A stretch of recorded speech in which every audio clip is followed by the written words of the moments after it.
আবৃত্তি করছি জীবনানন্দ দাশের বনলতা সেন কবিতা। হাজার বছর ধরে আমি পথ হাঁটিতেছি পৃথিবীর পথে, সিংহল সমুদ্র থেকে নিশীথের অন্ধকারে মালয় সাগরে।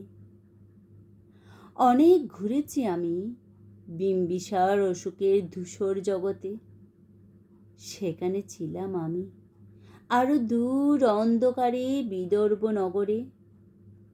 আমি ক্লান্ত প্রাণিক, চারিদিকে জীবনের সমুদ্র সপেন। আমারে দুদণ্ড শান্তি দিয়েছিল নাটোরের বনলতা সেন। চুল তার কবেকার অন্ধকার বিদিশার নিশা, মুখ তার শ্রাবস্তির কারুকার্য। অতি দূর সমুদ্রের পর হাল ভেঙে যে নাবিক হারাইছে দিশা। সবুজ ঘাসের দেশ যখন সে চোখে দেখে দারুচিনি দ্বীপের ভিতর, তেমনি দেখেছি তারে অন্ধকারে।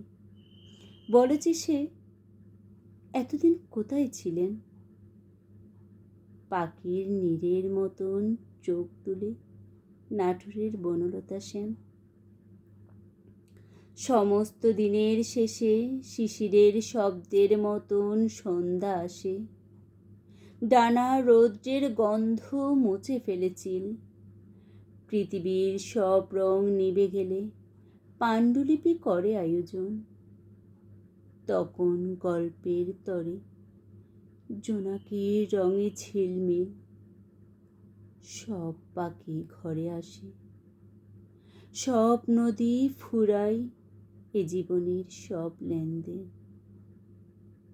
থাকে শুধু অন্ধকার, মুখোমুখি বসিবার বনলতা সেন।